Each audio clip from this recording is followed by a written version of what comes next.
So we're almost at the end of the overview. Basically, so we've talked before about like problems with the AXI, where we started with that, and we talked about the feasibility problem, and we kind of saw some directions to address that. The frequencies guarantees problem with different manifestations. We talked about various ways to address that, and then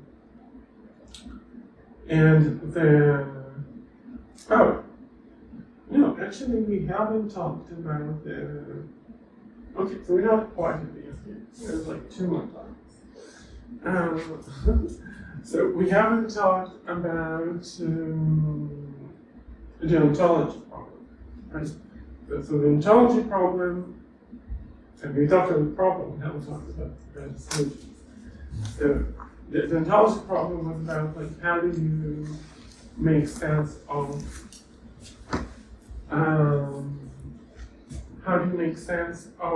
rewards that depend on things that are not observable, right? And for that, so let's see. So,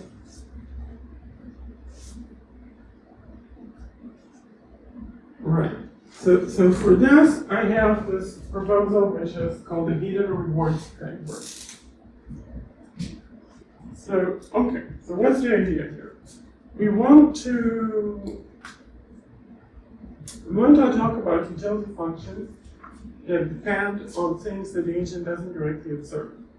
So what are those things? There needs to be some kind of an ontology that allows us to talk about them.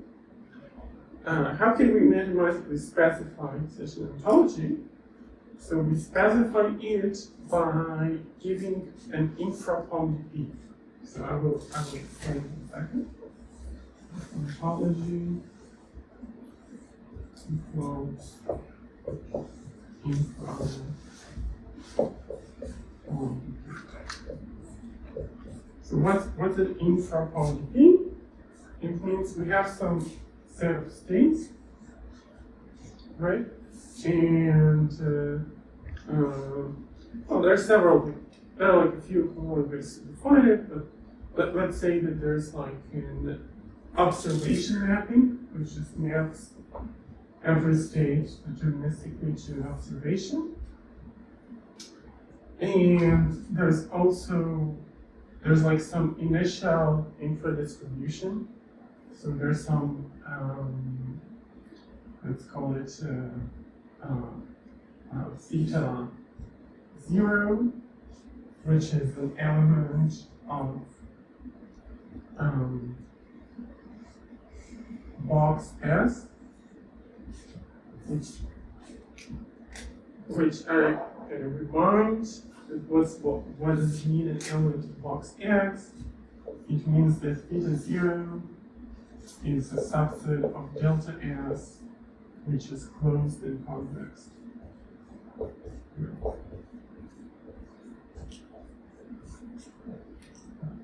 Means, and there is some transition kernel, which is T, which is a mapping from a state times an action to a box X. So again, for any state in action, we have some closed convex set of distributions over what the next state is. So here, the reason why it's infra is not because of non-realizability. It's for a different reason. It's just because we want to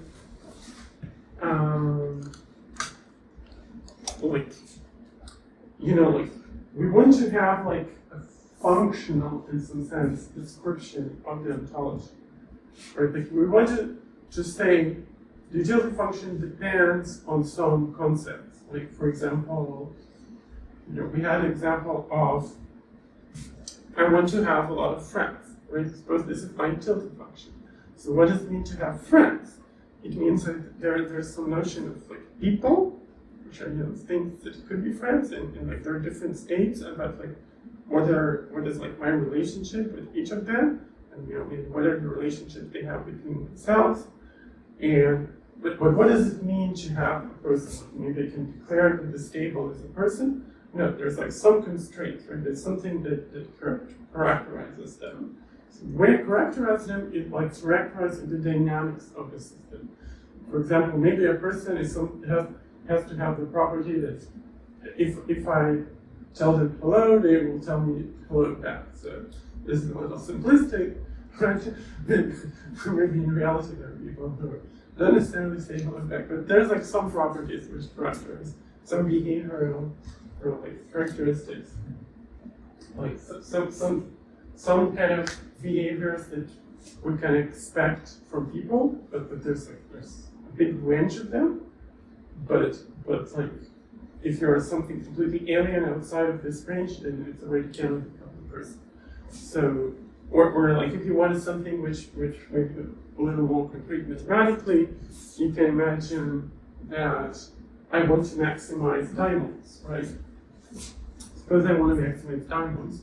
So to even speak about diamonds, to have like such a notion as a diamond, I need to have some theory of physics in which the concept of diamonds even makes sense, right? So we can write down some theory of physics which allows diamond as a concept, but this theory of physics doesn't have to be a complete description of the world. It can be like, yeah, the world has like, atoms that behave approximately the way atoms behave, so it makes sense to talk about like tetrahedral lattices of carbon atoms and call it a diamond. But there's a lot of things we kind of leave as free parameters. For example, maybe we don't know anything about nuclear physics, so we kind of leave that as a kind of blank.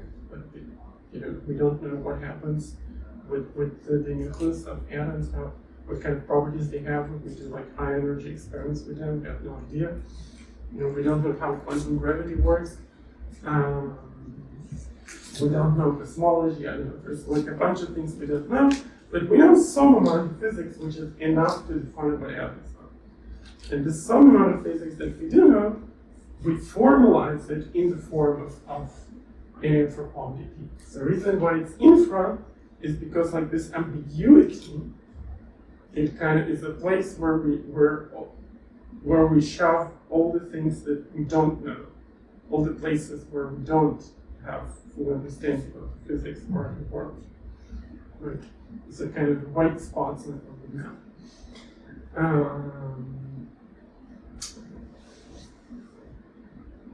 And now we can talk about like the hidden reward function would just be like some reward function, which is a mapping from states to numbers, for example.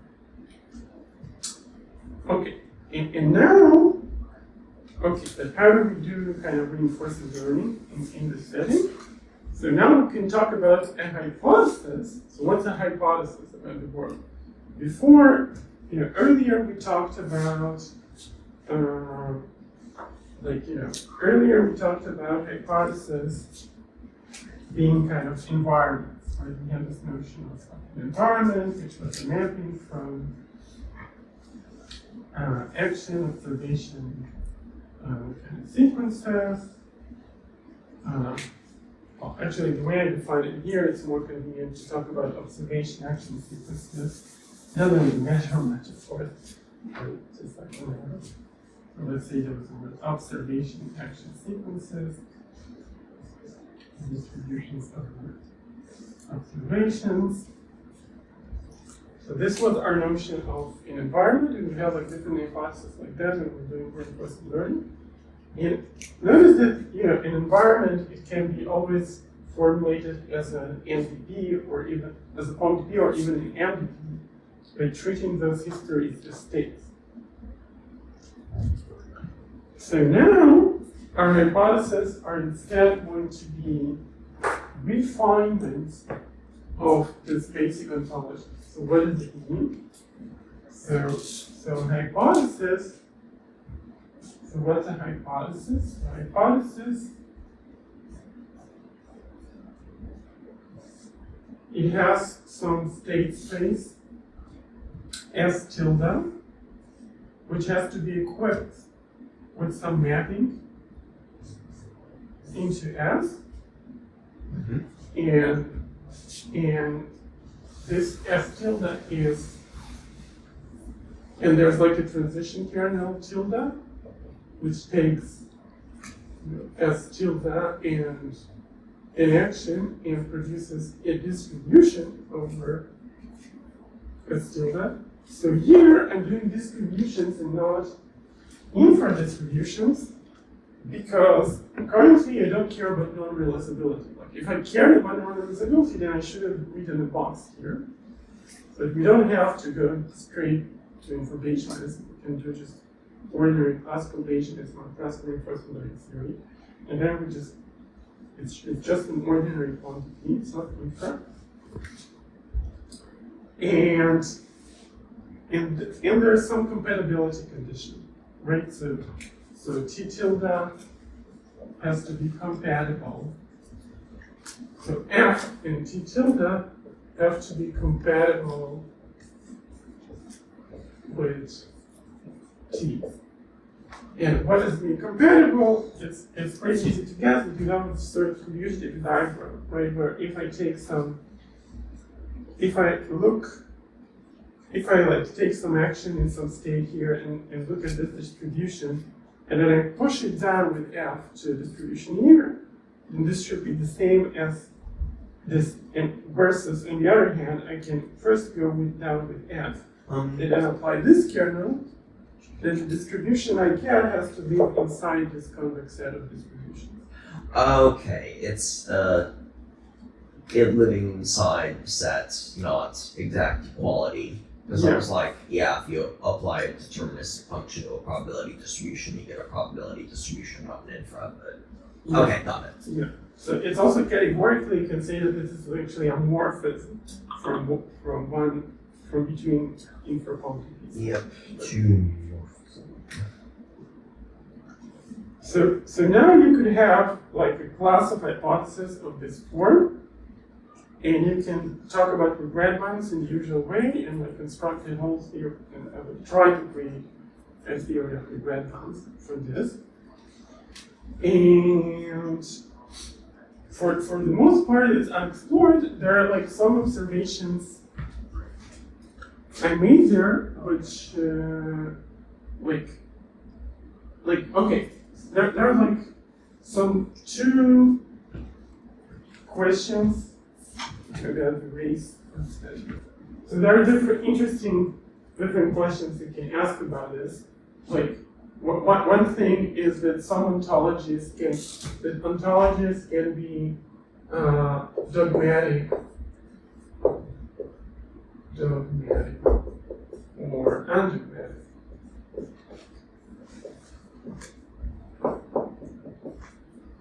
Ontology.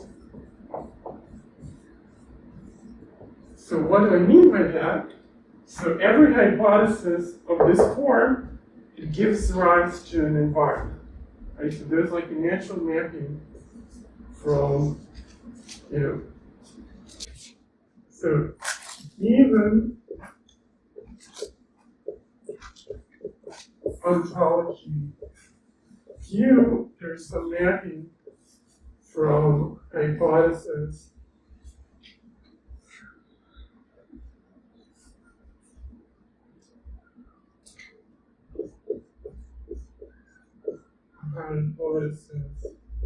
over Q to environments in the usual sense we had before.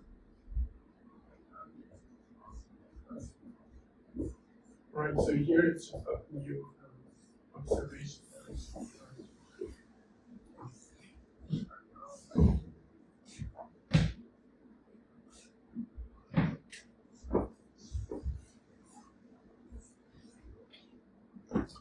And we can ask, is this mapping actually onto?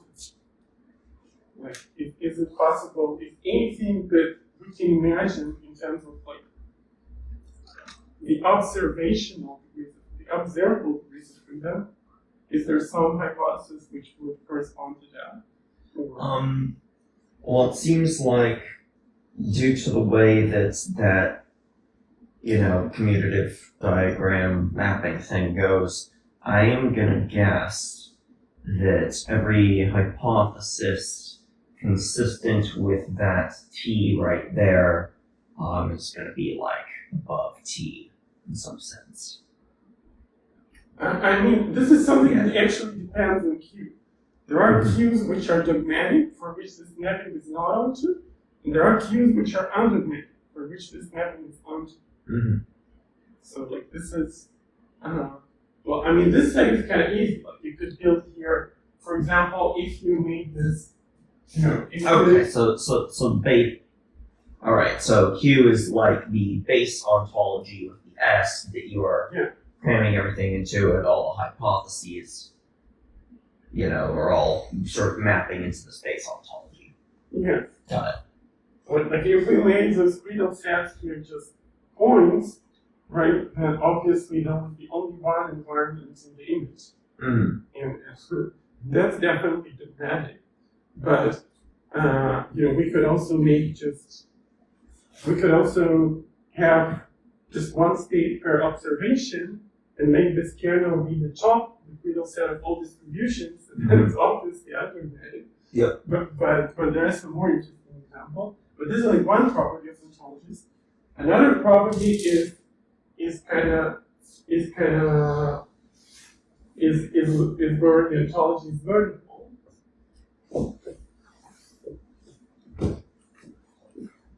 So what does it mean that it's learnable?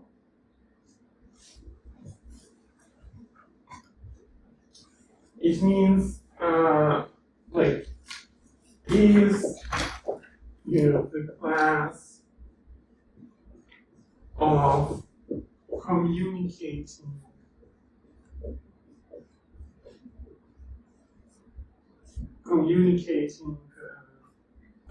for example, RDPs or ODPs. That doesn't really matter.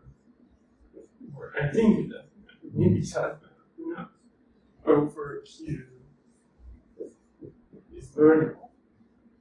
So for some ontologies, this thing actually won't be learnable because your reward depends on some unobserved state, and because it's unobserved, like there's some dynamics you cannot see what's happening. Like imagine there's like two buttons. One moves you to some state with reward +1, the other moves you to some state with reward -1.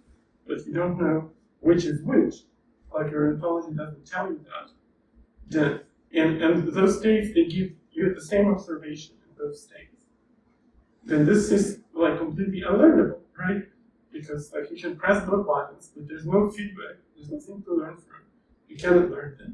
But this is like unlearnable for a different reason from traps. Like there's nothing irreversible here, but because there's no feedback, you cannot learn. So learnability is kind of a very different thing for in the setting. And then there's one question and one interesting thing to look at is ontologies that are both undogmatic and learnable. Right, that seems like a nice thing to have. And it turns out that there is actually a rich class of such ontologies. So I have like a short form which describes a rich family of such ontologies, and I'm kind of guessing that it's probably almost a complete classification, but I'm not sure. So like complete classification of such ontologies is, for example, an interesting problem. Right. Another interesting problem is actually studying their regret bounds.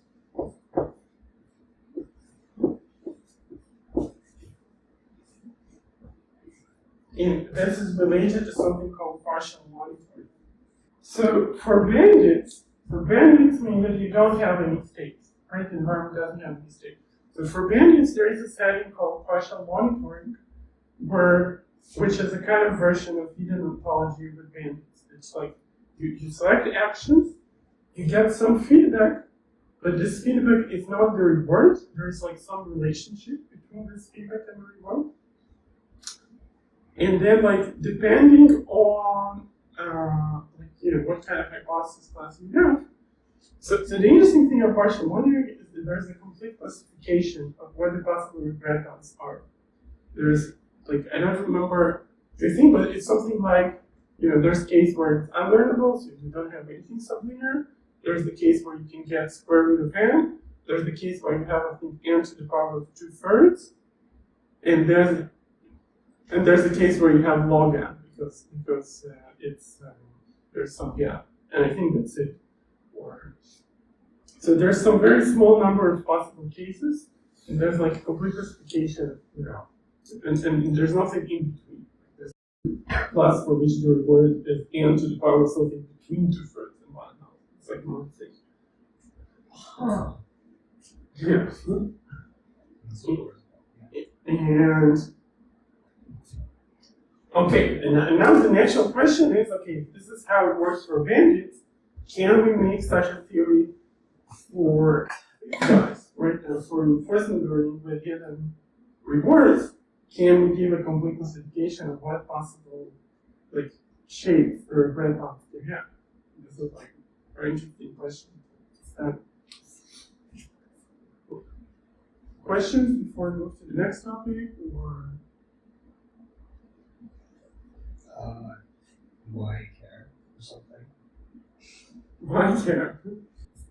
So this whole thing here is talking about what I talked yesterday as like the problem of ontology in like reinforcement learning.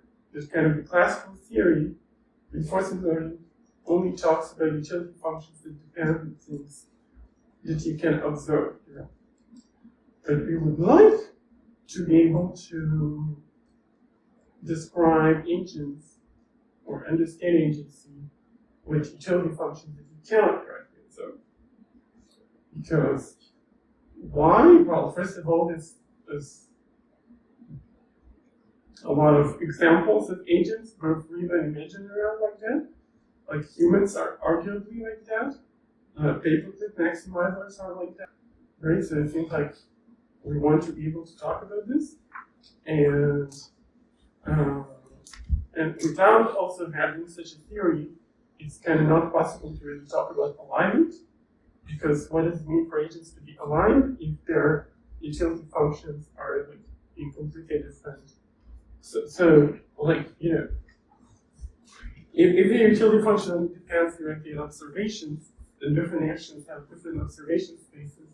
So what does it even mean for them to be aligned to each other? So we need to be able to somehow talk about it. So this is, by the way, another interesting question, which just occurred to me firmly this way this second. That what does it mean for two agents to be aligned, right? If you have like two agents with two different ontologies, so I think that formally what we want to say is that if we have like where should I call it? If we have like an ontology Q1 and an ontology Q2, and this has some reward function R1, and this has some reward function R2, then saying that they are aligned really means that there exists some Q3 with morphisms to both of them, and some are compatible across those morphisms. So alignment is really, in category theories, means that there exists a span between those two ontologies. I probably should have asked this yesterday because it's another like very high level question or something. But the reason you care more about agents rather than like specific policies for specific environments, is it just this broad thing of like we don't know what we're talking about and we want to know what we're talking about and like building some sort of generalized theory looks like this? Or because like pure machine learning isn't training agents by your definition. You're just training them in kind of like narrow environments or something. What I missed your last sentence. Current machine learning doesn't train, like, so your definition of agents are sort of like these policies that work in general or something like that. And current machine learning doesn't work like this. It's more like we'll just find the policy and like some specific. And Yeah. Defining alignment is, or sorry. Yeah, so I don't inherently care about current machine learning, right? The thing I care about is the scenario in which AI kills everyone. Now, the scenario in which AI kills everyone is, like, the reason that's kind of a plausible scenario is because we're imagining an AI that has agency. So, to the extent that machine learning, current machine learning, is certainly not going to kill everyone, but to the extent that some, future variant of current machine learning